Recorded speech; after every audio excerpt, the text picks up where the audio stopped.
Hello दोस्तों, good morning. जैसा कि हम लोग जानते हैं, अभी हम लोग केमिकल बॉन्डिंग पढ़ रहे हैं और केमिकल बॉन्डिंग में कोवैलेंट टॉपिक पढ़ रहे हैं। तो आज हम लोग पढ़ेंगे कोवैलेंसीज के बारे में। कोवैलेंसी कोवैलेंट बॉन्ड का ही टॉपिक है। तो covalency and extension of covalency, तो हेडिंग लगाएंगे हम लोग covalency covalency and extension of covalency.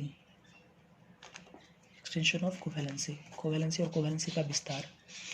ठीक है। तो इसको ज़रा समझना है अपने को। जैसे कि कोवैलेंसी कहते हैं किसको, सबसे पहले तो ये कोवैलेंसी कहेंगे किसको। तो सिंपल है कि किसी भी एलिमेंट के द्वारा नंबर ऑफ कोवैलेंट बॉन्ड बनाने की जो एबिलिटीज़ होती है उसी को हम लोग बोलते हैं कोवैलेंसी। मतलब हम लोग कह सकते हैं covalent bond formation abilities of any element is called covalency. मतलब बोल सकते हैं covalent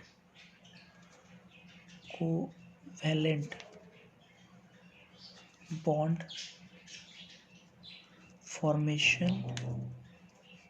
formation abilities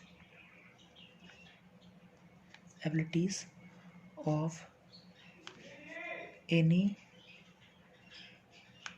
element is called, क्या बोल सकते हैं, इज कॉल्ड कोवैलेंसी बोल सकते हैं हम लोग। ठीक है। मतलब एलिमेंट के जो क्षमता होंगे जितना बॉन्ड बनाने की, उसको हम लोग क्या बोलेंगे, कोवैलेंसी। अच्छा, मैथमेटिकली हम लोग सिंपल बोल सकते हैं नंबर ऑफ कोवैलेंट्स बॉन्ड। क्या बोल सकते हैं मैथमेटिकली? मतलब अगर हम मैथमेटिकली बात करें अगर हम बात करें कोवैलेंसी के बारे में, तो सिंपल बोल सकते हैं it is a number of covalent bond form. मतलब एक एलिमेंट के द्वारा कितना कोवैलेंट बॉन्ड बनता है उसी को हम लोग क्या बोलेंगे, कोवैलेंसी। फॉर एग्जाम्पल के तौर पे समझते हैं हम लोग। जैसे अगर मान लो एक नाइट्रोजन का, मान लो कि हमने कंपाउंड लिया नाइट्रोजन हाइड्रोजन का, अमोनिया NH3 ऐसे दिया हुआ है। NH3 स्ट्रक्चर ऐसा होगा, एक लोन पेयर भी होता है इसके पास। ठीक है। तो इसमें नाइट्रोजन का कोवैलेंसी अगर पूछा जाए तो नाइट्रोजन का कोवैलेंसी कितना होगा, तो नाइट्रोजन ने कितना बॉन्ड बनाया है, 1 2 3। नंबर ऑफ कोवैलेंट बॉन्ड को हम लोग क्या बोलते हैं, कोवैलेंसी। तो यहाँ जो कोवैलेंसी है नाइट्रोजन का, किसका, नाइट्रोजन का, वो कितना है, 3 है। अगर मैं एक एग्जांपल नाइट्रोजन का ही एक कंपाउंड लूँ, अमोनियम NH4 पे सिंगल प्लस, तो इसमें नाइट्रोजन 4 हाइड्रोजन जुड़ा हुआ, 1 2 3 4, और नाइट्रोजन भी प्लस चार्ज है। तो यहाँ पे कोवैलेंसी नाइट्रोजन का कितना हो जाएगा, यहाँ कोवैलेंसी हो जाएगा नाइट्रोजन का 4 हो जाएगा। ठीक है, क्योंकि यहाँ पे 4 सिग्मा बॉन्ड है, 4 बॉन्ड बनाया है, इसको यहाँ पे कोवैलेंसी कितना होगा, 4 होगा। ठीक है। तो इस तरह से covalency, simple number of covalent bond को हम लोग कोवैलेंसी बोलते हैं। अब आते हैं जरा, जैसे अब देखो यहाँ पे नाइट्रोजन का कोवैलेंसी 3 हो गया, यहाँ नाइट्रोजन का कोवैलेंसी 4 हो गया। तो हमको ये जानना है कि एक पर्टिकुलर एलिमेंट की जो मैक्सिमम कोवैलेंसी हो सकती है वो क्या हो सकता है, या किन किन बातों पर डिपेंड करता है। तो नेक्स्ट हम लोग समझेंगे maximum covalency of any element depends upon many factors. कुछ फैक्टर पर डिपेंड करता है, मेनी फैक्टर्स। मैक्सिमम कोवैलेंसी, किसी भी एलिमेंट के द्वारा जो मैक्सिमम कोवैलेंसी दिखाया जाएगा, मैक्सिमम कोवैलेंट बॉन्ड का जो संख्या होगा वो कई बातों पर डिपेंड करता है। ठीक है। जैसे 2 3 है फैक्टर। पहला फैक्टर हम लोग देखेंगे, पहला फैक्टर है ग्रुप नंबर। अब देखते जरा समझते हैं ग्रुप नंबर। तो ग्रुप नंबर भी एक ऐसा फैक्टर है जो किसी भी एलिमेंट की कोवैलेंसी डिपेंड करती है। जैसे हम लोग बेसिक क्लासेस में कभी पढ़े होंगे कि जो ग्रुप नंबर है, ग्रुप नंबर क्या बताता, ग्रुप नंबर हम लोग कैसे निकालते थे बेसिक क्लासेस में, नंबर ऑफ वैलेंस इलेक्ट्रॉन, आपको याद होगा। तो मतलब कि कहीं ना कहीं अगर ग्रुप नंबर है, कोई एलिमेंट एक पर्टिकुलर ग्रुप में होता है, कोई भी एलिमेंट, ठीक है, तो अगर कोई एलिमेंट एक पर्टिकुलर ग्रुप से बिलोंग करता है तो कहीं ना कहीं ग्रुप नंबर उस एलिमेंट के वैलेंस इलेक्ट्रॉन को रिप्रेजेंट करता है। और जहाँ तक हम लोग कभी पढ़े होंगे बेसिक क्लासेस में कि वैलेंस इलेक्ट्रॉन जितना होता है उतना वो बॉन्ड का फॉर्मेशन करता है, लेकिन हमेशा नहीं, जनरली। तो पहले तो हम लिखते हैं it is simply it is simply क्या मेक्स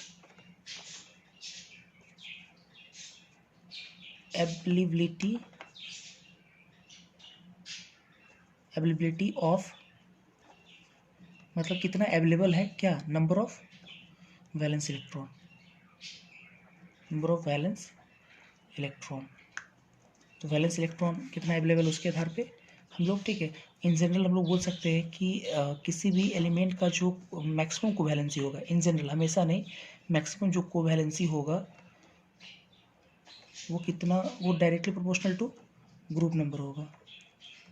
ग्रुप नंबर मतलब जितना ज़्यादा जो एलिमेंट जिस ज़्यादा ग्रुप में लाई करेगा उसकी कोवैलेंसी ज़्यादा होगी, ठीक है।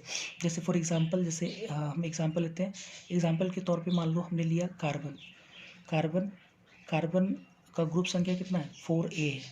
और इसका इलेक्ट्रॉनिक कन्फिग्रेशन करेंगे तो कार्बन का होता है 6, 1s2, 2s2 और 2p2 होता है। तो और वैलेंस इलेक्ट्रॉन कितना है, जो आउटर मोस्ट ऑर्बिट में 2 2 4 4 इलेक्ट्रॉन है, तो ये वैलेंस इलेक्ट्रॉन का संख्या बता रहा है, ठीक है। ये ग्रुप का संख्या देखो 4 है और वैलेंस इलेक्ट्रॉन भी देखो 4 है, तो ये आपका हो गया 1 2, और पी में 3 ऑर्बिटल्स होते हैं, 1 और 2, तो 2 अनपेयर्ड है, 2 बॉन्ड बना सकता है इस स्टेट में, 2 बॉन्ड बनाएगा तो कोवैलेंसी यहाँ पे कितना हो जाएगा, अगर 2 बॉन्ड बनाएगा तो कोवैलेंसी हो जाएगा 2।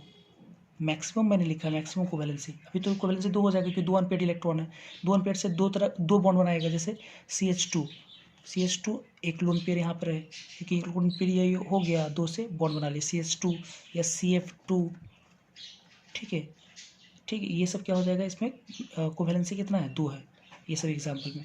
तो अगर अब क्या करते हैं कि इसी कार्बन को अगर फर्स्ट एक्साइटेड स्टेट में ले जाते हैं, अभी ये ग्राउंड स्टेट में है, ग्राउंड स्टेट में अभी है कन्फिग्रेशन, अगर फर्स्ट एक्साइटेड स्टेट में अगर इसको लेके चले जाते हैं फर्स्ट एक्साइटेड स्टेट, तो फर्स्ट एक्साइटेड स्टेट का मतलब हुआ कि इलेक्ट्रॉन को छलांग लगा दिए, मतलब एस से जो एस में जो 2 इलेक्ट्रॉन है वो जंप करके किस में चला गया, इस वाले में, तो इसकी कोवैलेंसी देखो बढ़ जाएगी, एक ये हो गया और ये 3 हो जाएगा, यहाँ पे 1 2 3, नंबर ऑफ अनपेयर्ड इलेक्ट्रॉन 4 हो गया, तो कोवैलेंसी यहाँ पे कितना हो जाएगा, कोवैलेंसी हो जाएगा 4, ठीक है। कोवैलेंसी कितना हो जाएगा, 2s1 और 2p3, 4 हो जाएगा। और इसके एग्जाम्पल कौन कौन से हो जाएंगे, जैसे फॉर एग्जांपल CH4 मीथेन है ना, COH2 एट्सेट्रा, ये सब हो जाएगा एग्जाम्पल इसका, ठीक है। तो मैक्सिमम कोवैलेंसी अगर आप देख सकते हो तो ग्रुप नंबर 4 के बराबर, लेकिन हमेशा नहीं, ये ध्यान रखना है, मतलब ये पेंटा वैलेंसी नहीं हो सकता है, कार्बन पेंटा वैलेंसी नहीं हो सकता है, मतलब कार्बन जो है is not a pentavalency atom, मतलब 5 बॉन्ड नहीं बना सकता है, carbon is not a pentavalency atom, ठीक है। इसके बाद क्या और एग्जाम्पल देखते हैं, जैसे अगर हम लेते हैं फॉस्फोरस, अगर हम लेते हैं बी एग्जाम्पल फॉस्फोरस, फॉस्फोरस जो है पी, और फॉस्फोरस 5A ग्रुप से बिलोंग करता है, 5 फिफ्थ होता है, फिफ्थ ग्रुप एलिमेंट होता है। ग्राउंड स्टेट में अगर इसका इलेक्ट्रॉनिक कन्फिग्रेशन करेंगे तो फॉस्फोरस होता है 15, तो आर्गन बोल रहे हैं, नियॉन 10, उसके बाद 3s2 और 3p3, ठीक है, 3p3 ऐसा होता है, ठीक है। यहाँ जो कोवैलेंसी होगा, क्योंकि ये तो पेयर्ड है, अनपेयर्ड होता है ना, अनपेयर्ड से कोवैलेंट बॉन्ड बनता है, कभी मैंने बताया होगा, तो यहाँ पे अनपेयर्ड कितना है, 3 है, तो इस समय इसकी कोवैलेंसी कितनी होगी, कोवैलेंसी की बात करेंगे तो कोवैलेंसी यहाँ 3 होगा, जैसे फॉर एग्जांपल जैसे PCl3 देखो अभी कोवैलेंसी 3 है, एक लोन पेयर रहेगा, है ना, और 3 से बॉन्ड बनाया क्लोरीन से, ठीक है। अगर फर्स्ट एक्साइटेड स्टेट में अगर इसको भेजेंगे, ये अभी आपका ग्राउंड स्टेट में है, ग्राउंड स्टेट में है ये कन्फिग्रेशन, अगर इसको हम फर्स्ट एक्साइटेड स्टेट में भेजेंगे, फर्स्ट एक्साइटेड स्टेट में अगर भेजते हैं तो कन्फिग्रेशन क्या हो जाएगा, ये वाला छलांग लगाएगा। अब देखो क्या है कि ये तो पहले से अनपेयर्ड है, और आपको पता है कि तीसरे सेल में 3 सब सेल होता है, S है, P है, इसका तो D भी है, तो एक्साइटेड स्टेट में ये जो इलेक्ट्रॉन है जंप करके किस में चला जाएगा, D में चला जाएगा, मतलब ये 1, ये 3 और ये D में चला जाएगा, एक यहाँ पे, मतलब 3s1 3p3 और 3d1 ऐसा चला जाएगा। अब जैसे एक्साइटेड स्टेट में चला गया तो इसमें अभी देखो इसका कोवैलेंसी कितना हो जाएगा, कितना अनपेयर, 3 2 5। तो यहाँ पे जो कोवैलेंसी होगा, कोवैलेंसी वो कितना हो जाएगा, 5 हो जाएगा। जैसे फॉर एग्जांपल PCl5, देखो PCl5 बनाता है, ठीक है, इस तरह से। तो अभी हम लोग देखें इन जनरल कि किसी भी एलिमेंट का जो मैक्सिमम कोवैलेंसी होता है वो ग्रुप नंबर डिपेंड करता है। दूसरा फैक्टर है पीरियड नंबर। पीरियड नंबर, अब देखो पीरियड नंबर क्या, कैसे पीरियड नंबर क्या है कि जैसे हम लोग बेसिक क्लासेस में पीरियड नंबर कैसे निकालते थे, आप लोगों ने मेडलिफ का आवर्षण नहीं पढ़ा होगा, तो उसमें पीरियड नंबर निकालते थे हम लोग। कैसे हम लोग निकालते थे पीरियड नंबर, किसके मदद से, पीरियड नंबर हम लोग निकालते थे कि मतलब ये सेल का संख्या, पीरियड नंबर क्या बताता था, मतलब सेल का जो संख्या वो पीरियड नंबर बताता था, याद होगा आपको। जैसे अगर हम लोग को सोडियम पता करना है, सोडियम कितने से कौन से पीरियड में, तो हम लोग क्या करते हैं, सोडियम का कन्फिग्रेशन लिखते थे, तो 2 8 1, तो तीसरा सेल, ऐसे करके। तो कहीं ना कहीं अगर सेल का इन्फॉर्मेशन पता चल गया तो आपको ऑर्बिटल की जो वैकेंट है, मतलब ऑर्बिटल वैकेंट है या मतलब खाली है, भरा हुआ है, इसके बारे में इंफॉर्मेशन पता चलेगा। क्यों? क्योंकि आपको पता है कि जितना सेल उतना सब सेल, और हर सब सेल में अलग अलग ऑर्बिटल्स होते हैं, ये आपको पता है। जैसे हम अगर बोलेंगे तीसरा तीसरा पीरियड का एलिमेंट है, अगर मान लो बोल दिए, तो इसका होता है कि उसमें तीन तीन सेल है, और तीन सेल है, और लास्ट के तीसरे सेल में तीन सब सेल भी है, SP D। एस के पास एक ऑर्बिटल, पी के पास तीन ऑर्बिटल, डी के पास 5 ऑर्बिटल, ये आपको पता हो जाता है। तो इसका मतलब देखो पीरियड नंबर क्या है, इट मेक्स, क्या बताता है, ऑर्बिटल के वैकेंट होने की के बारे में इंफॉर्मेशन देता है। It makes ability of availability of vacant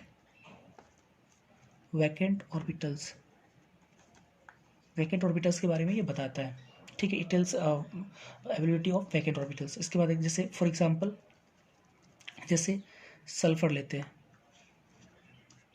sulphur आपका थर्ड पीरियड का एलिमेंट है, ठीक है, सल्फर थर्ड पीरियड का है। अच्छा, अब देखो सल्फर अगर थर्ड पीरियड का है तो आपको ये पता चल गया, जैसे थर्ड पीरियड का है, तो अगर सल्फर का अगर हम लिखेंगे इलेक्ट्रॉनिक कन्फिग्रेशन, ये 16 है, तो 1 अच्छा है कि हम लोग नियॉन करके कर लिखते हैं, नियॉन 10 हो गया, और 3s2 और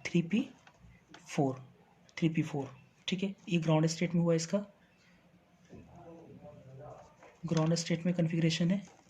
तो ये आपका क्या है, p आपका 3 4 है, 2 3 1 4, तो अभी 2 अनपेयर्ड है, तो इस समय इसकी कोवैलेंसी कितनी होगी, कोवैलेंसी कितनी होगी, 2 होगी।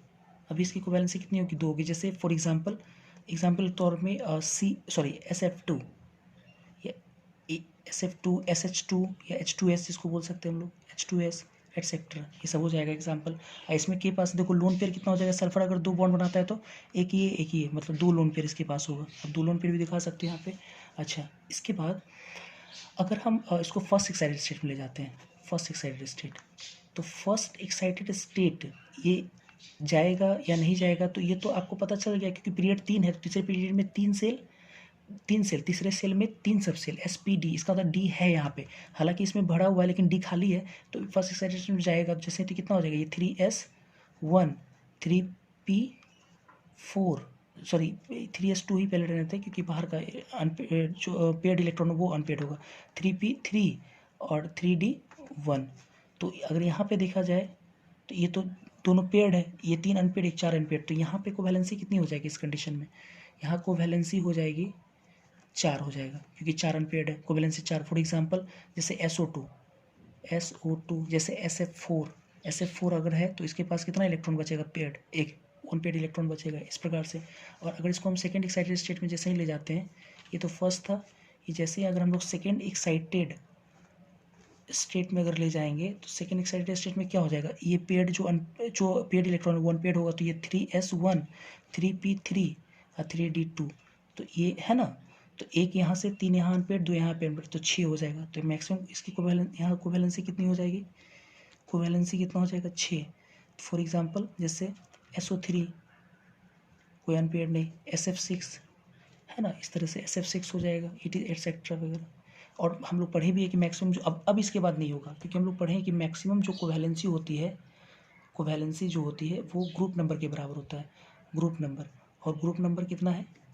6 है इसका ग्रुप नंबर। सल्फर का ग्रुप नंबर कितना है? 6, 6 से है, तो इससे 6 से ज़्यादा जाएगा नहीं, तो 6 जा रहा है।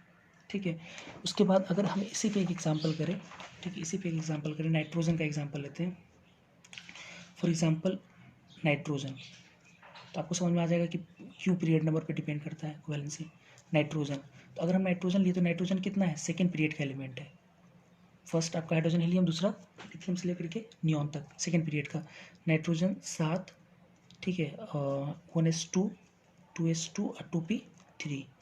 तो हमको पता है ये सेकेंड पीरियड है, तो सेकेंड पीरियड के पास मतलब सेकेंड पीरियड का मतलब हुआ 2 सबसेल, सॉरी 2 सेल, और दूसरे सेल में 2 सबसेल एस और पी। इसका मतलब कि यहाँ पे डी तो है ही नहीं। डी अगर नहीं है तो यहाँ पे ग्राउंड स्टेट में, ठीक है, ये जो ग्राउंड स्टेट अगर होगा, ग्राउंड स्टेट में इसकी कोवैलेंसी कितनी होगी? तो पेयर्ड है, ये 3 अनपेयर्ड है, तो कोवैलेंसी यहाँ पे कितना हो जाएगा ग्राउंड स्टेट में? ग्राउंड स्टेट में कोवैलेंसी हो जाएगी, कितना? 3। फॉर एग्जांपल जैसे NH3 है ना, ये सब हो जाएगा एटसेट्रा। और अगर इसको हम फर्स्ट एक्साइटेड स्टेट में अगर भेजें, सोचिए अगर इसको फर्स्ट एक्साइटेड स्टेट में, तो जैसे ही अगर इसको फर्स्ट एक्साइटेड स्टेट में ले जाते हैं, फर्स्ट एक्साइटेड स्टेट, तो ये जाएगा ही नहीं, नॉट पॉसिबल, पॉसिबल ही नहीं है। क्यों? क्योंकि आपका सेकेंड पीरियड का एलिमेंट है, और हमको पता है सेकेंड पीरियड का अगर एलिमेंट है तो इसका मतलब कि उसके पास 2 ही सेल है, और दूसरे सेल में 2 ही सब सेल होगा, एस और पी। डी तो है नहीं कि ये इलेक्ट्रॉन जम करके अपनी कोवैलेंसी को बढ़ा सके। तो ठीक है, यहाँ पे बोल सकते हैं सेकेंड मतलब पीरियड होने के कारण क्या है कि सेकेंड पीरियड के एलिमेंट होने के कारण क्या है कि इसके पास डी सब सेल वगैरह क्या है कि अब्सेंट है नहीं, होने के कारण ये अपनी कोवैलेंसी नहीं बढ़ा सकता है। तो यहाँ से ये तो हम लोग से कि नहीं बढ़ाता। तो एक क्वेश्चन आता है आपके बोर्ड में, कई बार आया है, हर बार आता है क्वेश्चन कि वाई या फिर ऐसे लिखता है pentavalency, sorry PCl5 exist but NCl5 does not exist, क्योंकि फॉस्फोरस नाइट्रोजन एक ही पार्टिकुलर ग्रुप का एलिमेंट है, लेकिन नाइट्रोजन पेंटावैलेंसी नहीं शो करता है, मतलब 5 बॉन्ड नहीं बनाता जबकि PCl5 बनाता है। तो आप बिल्कुल रिजल्ट दे सकते हो, मतलब PCl5, इसलिए हम लोग बोल सकते हैं PCl5 एग्जिस्ट, चूँकि 5A का है, बट NCl5 जो है डज नॉट एग्जिस्ट। ये भी 5A का ही है, ठीक है, मैक्सिमम है, लेकिन ये एग्जिस्ट नहीं करता, क्योंकि कहीं ना कहीं हम लोग ये इन्फॉर्मेशन कैसे पता चला? पीरियड नंबर से पता चल रहा है। ठीक है, अब इसके बाद आते हाँ, इसके को ठीक है, अभी हम लोग क्या समझे कि नाइट्रोजन सेकेंड पीरियड होने के कारण ये इसकी जो कोवैलेंसी है वो कितना है? ठीक है, वो 3 कोवैलेंसी है, मतलब, और ये फर्स्ट एक्साइटेड स्टेट में नहीं ले जा पाता है। अच्छा, लेकिन हाँ, अगर आप ले नहीं जा सकते, लेकिन इसके वैलेंसी को आप लोग स्ट्रेस कर सकते हो, मतलब एक्सटेंशन कर सकते हो, बढ़ा सकते हो 2 तरीके से। कैसे? थोड़ा देखते हैं इसके बाद। अगर हम लिखें extension of covalency, extension of covalency, देखो यहाँ से एक्सटेंशन, तो हम लोग बोल सकते हैं कि covalency of nitrogen can be stressed, बढ़ाया जा सकता है, फैलाया जा सकता है, स्ट्रेस्ड, ठीक है, स्ट्रेस किया जा सकता है। ठीक है, अब देखते हैं कैसे, 2 तरीके से इसकी कोवैलेंसी को स्ट्रेच करके 3 से इसको 4 किया जा सकता है, 2 तरीके से, मतलब कोवैलेंसी हो जाएगा इसका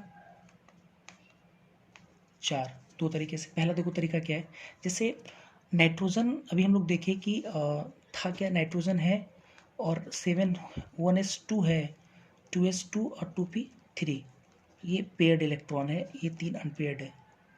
तो ऑब्वियस है इसके पास खाली ऑर्बिटल तो है नहीं कि ये मतलब ये एक इलेक्ट्रॉन को भेज सके एक्साइटेड स्टेट में। तो एक तरीका ये है कि क्यों ना एक इलेक्ट्रॉन को हम लोग रिलीज़ करा लें। जैसे ही आप एक इलेक्ट्रॉन को रिलीज़ करा लोगे तो क्या इसके पास 4 नहीं बचेगा, मतलब एक तरीका है कि एक इलेक्ट्रॉन को रिलीज़ करा देंगे, जैसे रिलीज़ करेंगे नाइट्रोजन पे क्या आएगा? प्लस चार्ज आएगा। एक तरीका ये डायरेक्ट कि एक इलेक्ट्रॉन को हम लोग क्या किए? रिलीज़ करा दिए। ठीक है, एक इलेक्ट्रॉन को रिलीज़ करा दिए, तो अब देखो इसकी कोवैलेंसी कितनी हो जाएगी? एक इलेक्ट्रॉन जैसे निकला 4 अनपेयर्ड, तो इसकी कोवैलेंसी हो जाएगी कितना? कोवैलेंसी हो जाएगी चार। जैसे फॉर एग्जांपल, जैसे अगर हम देखें अमोनियम क्लोराइड NH4Cl, कुछ बच्चे जो बेसिक क्लासेस में पढ़े होंगे तो वो सोचते होंगे कि NH4Cl नाइट्रोजन 4 ऐसे हाइड्रोजन से और एक Cl से ऐसे बनाता है, बल्कि ऐसे नहीं, बल्कि हमको पता है कि नाइट्रोजन की मैक्सिमम जो कोवैलेंसी है वो भी स्ट्रेच करके वो 4 बन सकता है। तो 4 तब बनेगा जब नाइट्रोजन पे क्या हो, प्लस चार्ज हो। तो इसका मतलब ये कहीं ना कहीं आयनिक कंपाउंड रहेगा, कोवैलेंट नहीं होगा। कैसे, N एक प्लस देंगे और 4 यहाँ पे कहीं ना कहीं हाइड्रोजन इससे जुड़ा रहा होगा और प्लस Cl माइनस इस प्रकार से रहा होगा। तो ये होगा मैक्सिमम इसकी कोवैलेंसी। अच्छे स्ट्रक्चर वगैरह ऐसा रहेगा। अच्छा, दूसरा तरीका ये है कोऑर्डिनेट करके, बाय कोऑर्डिनेशन। जैसे नाइट्रोजन है, नॉर्मल कंडीशन में नाइट्रोजन 3 बॉन्ड बनाता है, इसके पास क्या है, लोन पेयर है। तो एक कोई ऐसा स्पीसीज आएगा जिसके पास वैकेंट ऑर्बिटल हो, ठीक है, और वैकेंट ऑर्बिटल क्या करेगा, इलेक्ट्रॉन को गेन करेगा। तो जो इलेक्ट्रॉन लेता है उसको हम लोग लेविस का एसिड भी बोलते हैं। तो मान लो L लिख दिए, लेविस एसिड, इसके पास क्या है, वैकेंट ऑर्बिटल है। ये जैसे ही इसको कोऑर्डिनेट करेगा। अब कोऑर्डिनेट कैसे होता है इसको जरा समझते हैं। बाय कोऑर्डिनेशन लिख देते हैं यहाँ पे, कोऑर्डिनेशन, बाय कोऑर्डिनेशन, ठीक है। कैसे होता है इसको समझते हैं। जैसे 2 इलेक्ट्रॉन है, इसके पास वैकेंट है, तो नाइट्रोजन क्या करता है, एक इलेक्ट्रॉन इसको बढ़ा देता है। जैसे ही लेविस एसिड एक इलेक्ट्रॉन को लेता है तो इस पर आ जाता है प्लस, और ये इसके लेने के कारण इस पर आ जाता है माइनस, और एक एक इलेक्ट्रॉन होने के कारण क्या करता है, साझा कर लेता है। तो देखो नाइट्रोजन 3 तो हाइड्रोजन के साथ ये वाला है ही, और अभी जो नाइट्रोजन पे प्लस एक एक इलेक्ट्रॉन शेयरिंग किया तो यहाँ पे सिंगल बॉन्ड और La, और चूंकि La लेविस एसिड ने लिया है तो इस पर माइनस। और इसी चीज़ को अगर आप प्लस माइनस नहीं लिखना चाहते तो आप इसको ऐसे भी लिख सकते हैं, नाइट्रोजन 3 बॉन्ड इस प्रकार से, और ये एरो दे करके आप लेविस एसिड लिख सकते हैं, ठीक है। अगर प्लस माइनस चार्ज नहीं, तो ऐसे भी लिख सकते हैं और ऐसे भी लिख सकते हैं आप। तो प्लस माइनस ये बताता है कि इसने इसको दिया है ना, और इसने लिया है और सिंगल बॉन्ड बनाया, और इसको ये एरो का साइन का मतलब हुआ इसने इसको दिया है, तो चार्ज हम लोग नहीं दिखाएंगे इस प्रकार से। तो देखो यहाँ भी कोवैलेंसी अगर देखा जाए तो कोवैलेंसी यहाँ पे कितना हो जा रहा है, 4 हो जा रहा है। तो आप स्ट्रेच करके, एक्सटेंशन करके आप इसकी कोवैलेंसी को बढ़ा सकते हो। तो 2 तरीके से, चार्ज डेवलप करके या दूसरा कोऑर्डिनेशन से। जैसे एक एग्जांपल और देखते हैं, जैसे ऑक्सीजन। जैसे नेक्स्ट एग्जांपल अगर मैं देखूं, अभी हम लोग क्या देख रहे थे, नाइट्रोजन देख रहे थे। नेक्स्ट एग्जांपल अगर हम लोग देखें, मेन एग्जांपल, तो ऑक्सीजन। तो ऑक्सीजन O, जो कि आपका सेकेंड पीरियड का एलिमेंट है, ये भी क्या है, सेकेंड पीरियड का एलिमेंट है। और ऑक्सीजन अगर है तो 8, इसका 1s2 2s2 2p4, 4 2 6 2 8, ठीक है। तो इसमें अगर देखें तो 2 इलेक्ट्रॉन ये और ये 4 इलेक्ट्रॉन, 2 अनपेयर्ड है। 2 अनपेयर्ड होने के कारण इसकी कोवैलेंसी कितनी होगी, कोवैलेंसी हो जाएगी 2, ठीक है, कोवैलेंसी 2। फॉर एग्जांपल H2O, ठीक है, H2O वगैरह, फिर और भी बहुत सारा OF2 एटसेट्रा, ये सब एग्जांपल इसका होगा। अच्छा, अब क्या इसकी कोवैलेंसी को, सॉरी, अब क्या हम इसको फर्स्ट एक्साइटेड स्टेट में ले जाकर के क्या इसकी कोवैलेंसी को बढ़ा सकते हैं, नहीं, क्योंकि इसके पास सेकंड पीरियड ये इन्फॉर्म कर रहा है कि इसके पास 2 ही सेल है ना, 2 ही सेल है, और दूसरे सेल में 2 ही सब सेल है, S और P, D नहीं है। तो इसको एक्साइटेड स्टेट में ले नहीं जा सकते हैं। हाँ, तो अब इसको भी हम लोग क्या कर सकते हैं, कोवैलेंसी को बढ़ा सकते हैं। मतलब कोवैलेंसी ऑफ, एक लाइन यहाँ बोल सकते हैं कि covalency can not be stressed, किसके द्वारा, बाय एक्साइटेशन, एक्साइटेशन के द्वारा नहीं बढ़ा सकते, बट एक्सटेंशन ऑफ कोवैलेंसी दूसरे तरीके से बढ़ा सकते हैं, बट एक्सटेंशन ऑफ कोवैलेंसी। अब जैसे देखो तो ये भी कोवैलेंसी 2 है, आप 3 कर सकते हो। मतलब कोवैलेंसी हम इसको जो है ना बढ़ाकर 3 कर सकते हैं 2 तरीके से। एक तरीका है वही रिमूव, इलेक्ट्रॉन को निकाल करके, अगर हम H2 से H2 मतलब ऑक्सीजन से अगर हम एक इलेक्ट्रॉन निकाल लें, जैसे एक इलेक्ट्रॉन निकालेंगे तो यहाँ से क्या होगा, एक इलेक्ट्रॉन निकल जाएगा, पेड इलेक्ट्रॉन निकलेगा।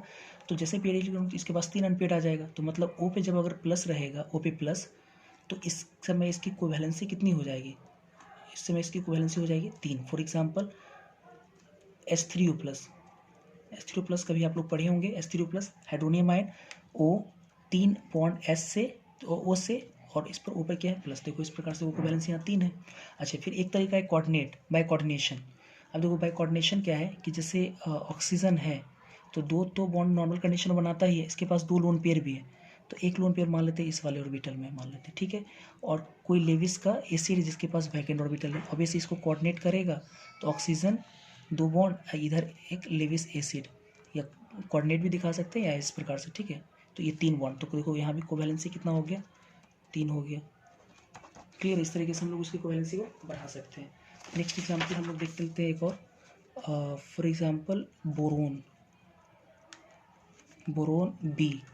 बोरोन क्या है, सेकेंड पीरियड का है, लोग देख रहे थे अभी पीरियड, सेकेंड पीरियड का है और सेकेंड पीरियड का अगर है, बोरोन होता है 5, 1s2, 2s2 और 2p1, तो ये वैलेंस शेल में 3 इलेक्ट्रॉन है, तो 3 पी ऑर्बिटल और 1 इलेक्ट्रॉन ये। तो इस कंडीशन में जो कोवैलेंसी है, ठीक है, बोरोन के लिए अभी तो कोवैलेंसी ऐसे दिख रहा है कि 1 है यहाँ पे, लेकिन वो 1 नहीं बनाता है, ठीक है। तो अगर इसको फर्स्ट एक्साइटेड स्टेट में अगर हम ले जाएं, बोरोन का फर्स्ट एक्साइटेड स्टेट में अगर इसको ले जाए, तो ये क्या होगा कि जो पेयर्ड है वो अनपेयर्ड हो जाएगा, क्योंकि यहाँ पे बढ़ सकता है क्योंकि पी खाली है।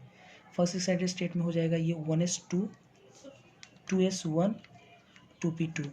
तो देखो इसके पास अनपेयर्ड कितना हो गया, अनपेयर्ड हो गया इसके पास 3, तो इस समय इसकी कोवैलेंसी कितनी हो जाएगी, कोवैलेंसी हो जाएगा 3 हो जाएगा, ठीक है। जैसे फॉर एग्जांपल BF3, ठीक है, BF3 और इसके पास वैकेंट एक ऑर्बिटल होगा, साफ साफ देखो दिख रहा है एक वैकेंट ऑर्बिटल भी है, BF3 जब है उसमें इसके पास एक क्या है, वैकेंट ऑर्बिटल भी है, ठीक है, ऐसे करके हो जाएगा, ठीक है। इसके बाद हम लोग देखते हैं, हाँ, अब इसके कोवैलेंसी को बढ़ाया भी जा सकता है, ठीक है, 3 मैक्सिमम नहीं होगा, ठीक है। इसकी कोवैलेंसी को हम बढ़ा भी सकते हैं, कैसे, 2 तरीके से। यहाँ पे मतलब 3 है कोवैलेंसी, तो हम इसकी कोवैलेंसी को बढ़ा करके 4 भी कर सकते हैं कोवैलेंसी को, कैसे, देखो इसके पास क्या है ना कि एक वैकेंट ऑर्बिटल है, तो हम लोग अगर एक इलेक्ट्रॉन गेन करा देते, जैसे ही गेन कराएंगे एक इलेक्ट्रॉन यहाँ पे आएगा तो 4 अनपेयर्ड हो जाएगा, तो जब गेन कराएंगे तो बोरोन पे कैसा चार्ज, माइनस, जब बोरोन माइनस रहेगा, सिंगल माइनस, तो इस समय कोवैलेंसी कितना हो जाएगा, 4 हो जाएगा। मतलब अगर लिखा हुआ BF4 सिंगल माइनस, तो इसका मतलब कि बोरोन 4 फ्लोरीन से जुड़ेगा, लेकिन तब 4 फ्लोरीन जुड़ता नहीं तब, लेकिन माइनस जब 4, देखो कोवैलेंसी 4 हो गया। और एक तरीका बाई कोऑर्डिनेशन, तो बाई कोऑर्डिनेशन जो है, बाई कोऑर्डिनेशन की अगर हम बात करें, तो बाई कोऑर्डिनेशन से क्या है कि बोरोन के पास एक वैकेंट ऑर्बिटल है 3 बॉन्ड बनाने के बावजूद, तो कोई लेविस का बेस आएगा जिसके पास क्या होगा, लोन पेयर होगा, और ये इसको कोऑर्डिनेट कर दे, जैसे इसको कोऑर्डिनेट करेगा तो इसकी कोवैलेंसी कितनी हो जाएगी, 4 हो जाएगी। ये लेविस बेस, देखो 4 कोवैलेंसी हो गई, इसकी कोवैलेंसी कितनी होगी, 4 होगी, ठीक है, इस प्रकार से। क्लियर है, तो इस तरह से हम लोग स्ट्रेस कर सकते हैं, दूसरा फैक्टर हुआ, ठीक है। अब तीसरा फैक्टर है, तीसरा इंपॉर्टेंट भी है, काफ़ी ज़्यादा पूछा हुआ भी एग्जाम में आपके। तीसरा जो है वो सबसे बड़ा फैक्टर है और बहुत इंपॉर्टेंट है। तीसरा फैक्टर है nature of terminal elements, nature of terminal elements या एटम्स, मतलब सेंट्रल एटम से के अराउंड में जो जुड़ता है, उसके चारों तरफ से जो एलिमेंट जुड़ता है उसको हम लोग बोल रहे हैं टर्मिनल एलिमेंट या एटम बोल रहे हैं। तो मेरा ये कहना है कि सेंट्रल एटम के जो आसपास जो एलिमेंट या एटम होता है उनके नेचर पे भी डिपेंड करता है, उनके नेचर पे डिपेंड करता है किस क्या, सेंट्रल एलिमेंट का कोवैलेंसी। अब नेचर क्या क्या हो सकता है, जैसे अगर मान लो कि टर्मिनल एटम अगर मान लो कि उसका साइज अगर मान लो कि उसका नेचर में साइज मान लो काफ़ी ज़्यादा है, तो काफ़ी ज़्यादा होने की वजह से होगा क्या कि सेंट्रल एटम से ज़्यादा वो बड़ा जो ग्रुप है वो जुड़ नहीं पाएगा, तो कोवैलेंसी वहाँ पे कम हो जाएगी, है ना, ये फैक्टर हो सकता है। या इलेक्ट्रोनेगेटिविटी भी जो है वो अगर सेंट्रल एलिमेंट का अगर कम है तो वो डी वगैरह के साथ मतलब जो ओवरलैपिंग नहीं कर पाता है, बॉन्ड नहीं बना पाता है, तो कहीं ना कहीं ये सब फैक्टर मैं आपको समझाता हूँ कैसे। जैसे पहले तो लिखता हूँ नेचर ऑफ टर्मिनल एलिमेंट या एटम में हम लिख देते हैं जैसे कि फैक्टर क्या क्या हो सकता है, टर्मिनल एलिमेंट का नेचर क्या क्या हो सकता है, जैसे साइज अगर है तो आप बोल सकते हैं स्टेरिक हिंड्रेंस है, साइज के कारण क्या होता है, स्टेरिक हिंड्रेंस लगता है, स्टेरिक हिंड्रेंस, ठीक है। और इलेक्ट्रोनेगेटिविटी भी होता है, EN इलेक्ट्रोनेगेटिविटी, ठीक है। इलेक्ट्रोनेगेटिविटी के कारण क्या है कि अगर मान लो कि टर्मिनल एलिमेंट अगर लेस इलेक्ट्रोनेगेटिव है, बढ़िया सीखना है ये लाइन बहुत इंपॉर्टेंट, अगर लेस इलेक्ट्रोनेगेटिव है टर्मिनल एटम, ठीक है, लेस ऐसे करके लिखते हैं, ठीक है, लेस कम इलेक्ट्रोनेगेटिव है कौन, टर्मिनल एटम, तो वो हाई एनर्जी वाले ऑर्बिटल के साथ बॉन्ड नहीं बना पाता। और हाई एनर्जी ऑर्बिटल किसको बोलते हैं? डी और एफ को। तो ठीक है, मतलब बॉन्ड फॉर्मेशन बोल सकते हैं, bond formation does not takes place with high energy orbitals like D and F orbital. ठीक है, ये चीज़ें अगर लेस इलेक्ट्रोनेगेटिव रहे, कम रहे तो ठीक है। अब जैसे देखते हैं, जैसे मान लो फॉस्फोरस हमने लिया, फॉस्फोरस लेते हैं, फॉस्फोरस। ठीक है, फॉस्फोरस का 3-4 कंपाउंड लेके आते हैं। जैसे फॉस्फोरस जो है वो 5A का एलिमेंट है, जैसा कि हम लोग जानते हैं 5th ग्रुप का एलिमेंट है, और मैक्सिमम कोवैलेंसी 5 होना चाहिए। तो 5 का पहले कंपाउंड लेते हैं, 5 का कंपाउंड लेते हैं PF5, ठीक है, PCl5, PI5 ले लेते हैं, एक छोड़ दिए, कोई दिक्कत नहीं। उसके बाद हाइड्रोजन के साथ इसका ले लेते हैं PH5, ये ले लेते हैं। तो ये तो एग्जिस्ट कर जाता है, ये एग्जिस्ट करता है, ठीक है, ये भी एग्जिस्ट करता है, लेकिन ये एग्जिस्ट नहीं करता है। अब क्यों नहीं करता है? क्योंकि अब जरा देखो यहाँ पे आयोडीन का साइज जो है सबसे बड़ा है, क्योंकि हम लोग जानते हैं कि हेलोजन में fluorine, chlorine, bromine, iodine, iodine सबसे नीचे है और ऊपर से नीचे आने साइज बढ़ता है। तो एक फॉस्फोरस 5 बड़े बड़े आयोडीन को सराउंडिंग में नहीं रख पाएगा, ठीक है। इसलिए हम बोले क्या कि टर्मिनल एटम के नेचर के कारण भी जो है वो उसकी कोवैलेंसी मतलब है वो डिस्टर्ब होती है, ठीक है। जैसा कि हम लोग देख रहे हैं कोवैलेंसी डिस्टर्ब हो गई तो PI5 एग्जिस्ट नहीं करेगा, क्योंकि 5 आयोडीन को नहीं जोड़ सकता है ये, ठीक है, PI5 नहीं होगा। अच्छा, फिर उसके बाद आते हैं PH5। अब PH5 अगर थोड़ा सा अगर हाइब्रिडेशन आप लोग पढ़े होंगे तो हमने बोला था number of sigma bond plus number of lone pair of electron. तो अगर हम लोग देखें तो फॉस्फोरस जब 5 बनाता है तो लोन पेयर तो रहता नहीं है, तो 5 हाइड्रोजन सिंगल बॉन्ड के साथ जुड़ेगा तो 5 बनाएगा। इसका मतलब हाइब्रिडेशन क्या होगा? 1s 3p 3 1 4 एक डी होगा, sp3d होगा, ठीक है। अब sp3d है। अब देखो यहाँ पे मैंने बोला कि टर्मिनल जो एलिमेंट या एटम है अगर वो लेस इलेक्ट्रोनेगेटिव है, किससे? सेंट्रल वाले से। सेंट्रल का इलेक्ट्रोनेगेटिविटी होता है फॉस्फोरस का 2 पॉइंट समथिंग होता है, और हाइड्रोजन का 2.1 ही होता है, कम है उसका, और फॉस्फोरस का ज़्यादा होता है। तो टर्मिनल वाले का अगर लेस इलेक्ट्रोनेगेटिव होगा तो वो हाई एनर्जी ऑर्बिटल के साथ बॉन्ड नहीं बना पाएगा। और हम लोग देख रहे हैं कि हाइब्रिडेशन में एक डी ऑर्बिटल शामिल है, तो कहीं ना कहीं PH5 में एक H को D के साथ जुड़ना पड़ रहा है, तो जो कि होगा नहीं, पॉसिबल होगा नहीं। तो इसका मतलब कि ये भी आपका कहीं ना कहीं PH5 जो है वो नहीं बनेगा आपका, ठीक है। क्यों? तो हम लोग लिख सकते हैं एज EN जो है इलेक्ट्रोनेगेटिव ऑफ हाइड्रोजन का वो कम है किससे? इलेक्ट्रोनेगेटिव ऑफ फॉस्फोरस से, इसलिए एग्जिस्ट नहीं करेगा, ठीक है। एक लाइन लिख सकते हैं, सो डी ऑर्बिटल, ऐसे भी लिख सकते हैं, D orbital can not takes place, क्या, या टेक पार्ट लिखते हैं, can not take part in bond formation, bond formation नहीं बना पाएगा, ठीक है। अच्छा, इसी का भी एक कंपाउंड लेते हैं। अब थोड़ा सा इसकी कोवैलेंसी को कम कर देते हैं, 3 पे ले चलते हैं। तो PF3, PCl3, PI3 और PS3 अब देखते हैं, ये 4 कंपाउंड देखते हैं। तो ये एग्जिस्ट करेगा, ये भी करेगा, इसमें कोई दिक्कत नहीं, ये भी कर जाएगा इस पर, क्योंकि जो लार्जर बड़े ग्रुप है उसकी संख्या कम हो गया, एग्जिस्ट करेगा। PS3 ये भी एग्जिस्ट करेगा, क्योंकि लोन पेयर इसके पास एक है और 3 ही है, तो इसका हाइब्रिडेशन यहाँ पे कितना है? sp3 है, D तो भाग नहीं ले रहा है, तो इसका हाइड्रोजन बना सकता है, तो ये एग्जिस्ट करेगा। तो ये काफ़ी इंपॉर्टेंट है, आप लोग इसको देखेंगे। फिर उसके बाद देखते हैं ज़रा, जैसे एक एग्जाम्पल देखते हैं हम लोग सल्फर का लेकर के। सल्फर ग्रुप क्या है इसका?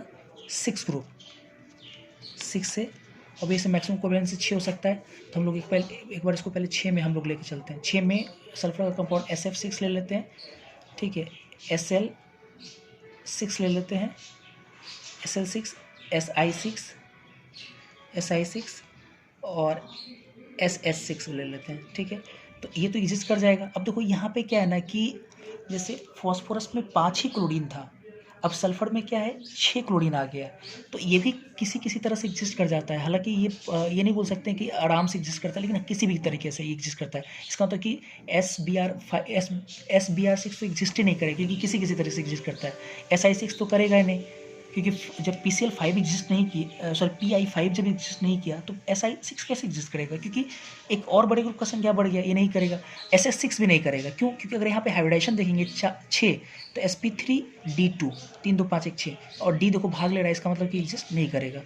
क्यों? तो एक हम लोग लिख सकते हैं एज लिख सकते हैं हम लोग क्या कि इलेक्ट्रोनेगेटिव जो है हाइड्रोजन का वो कम है, सराउंडिंग एलिमेंट का जो ना कम है, किससे? सेंट्रल एटम से। इलेक्ट्रोनेगेटिव ऑफ सल्फर, सल्फर का हम लोग पढ़े 2.44 है, इसका हाइड्रोजन का 2.1, तो अब इससे कम है इसलिए एग्जिस्ट नहीं करेगा। तो इसको 3 में अगर सॉरी 4 में अगर देखें, 4 में SCl4 Si4 4 में भी होता है ना, हाँ Si4, फिर उसके बाद क्या हो जाएगा SH4। अगर इसमें हम लोग देखें 4 में, तो 4 में कर ये एग्जिस्ट करेगा, ये भी कर जाएगा एग्जिस्ट, 6 में कर रहा था ये भी कर जाएगा, Si4 ये कर जाएगा एग्जिस्ट, ठीक है। और SH4 यहाँ पे अगर देखेंगे तो एक लोन पेयर भी होगा इसके साथ, तो हाइब्रिडाइजेशन होगा यहाँ पे sp3d होगा, 4 1 5 5 के लिए sp3d जो कि एग्जिस्ट नहीं करेगा। अगर हम इसको 2 में लेके जाएँ तो वैलेंसी 2 में SF2 SCl2 Si2 और SH2 जी, या H2S जिसको हम लोग बोलते हैं H2S, तो ये तो करेगा, ये भी करेगा, ये भी कर जाएगा और यहाँ कर जाएगा क्योंकि 2 लोन पेयर है और हाइब्रिडेशन कितना है sp3 है, तो कर जाएगा ये एग्जिस्ट, ठीक है। इस प्रकार से अगर एक एग्जांपल और देख लेते हैं, क्लोरीन का हम लोग ले लेते हैं। अगर मान लो क्लोरीन मैक्सिमम कोवैलेंसी कितना होना चाहिए? 7 ग्रुप का है ना, तो 7A ग्रुप का, तो 7 मैक्सिमम कोवैलेंसी होना चाहिए। तो अगर मान लो हमने 2 इसका कंपाउंड लिया, ClF3 लिया, एक हम लोग ले लेते हैं ClS3, अगर मान लो तो ऐसा ले लेते हैं ClS3 ले लेते हैं, ठीक है। इस प्रकार से अगर ले लेते हैं तो हमको पता करना है कि क्या ये दोनों कंपाउंड एग्जिस्ट करेगा। तो देखते हैं पहले, क्लोरीन जब 3 बॉन्ड बनाएगा, इसके बाद 7 इलेक्ट्रॉन होता है, 3 बनाया तो जिसका 4 रहेगा, तो इसका 2 लोन पेयर, इसके पास भी 2 लोन पेयर। तो मेरा ये कहना है कि ये एग्जिस्ट करता है, ये नहीं करता है। कैसे? क्योंकि यहाँ पे जो हाइब्रिडाइजेशन है वो क्या है? sp3d है, और हमको पता है कि जो यहाँ इलेक्ट्रोनेगेटिव है, जो सेंट्रल एटम टर्मिनल एटम का वो फ्लोरीन है, वो ज़्यादा है किससे? सेंट्रल एटम से, तो ये हो जाएगा, ठीक है। क्लोरीन से इसका 3 होता है, इसका 4 होता है, ज़्यादा होता है। अब इस केस में क्या है कि हाइब्रिडाइजेशन sp3d है, आपको पता है डी शामिल है, तो इसका तो हाइड्रोजन कहीं ना कहीं डी से शेयर कर रहा है, और हाइड्रोजन जो कि लेस इलेक्ट्रोनेगेटिव होने की वजह से क्या होगा कि सेंट्रल एटम से लेस इलेक्ट्रोनेगेटिव होने की वजह से क्या होगा कि क्लोरीन के साथ H नहीं जुड़ पाएगा, मतलब ये एग्जिस्ट नहीं करेगा। इस तरह से आप ध्यान रखें, ये आपका कोवैलेंसी खत्म हो गया।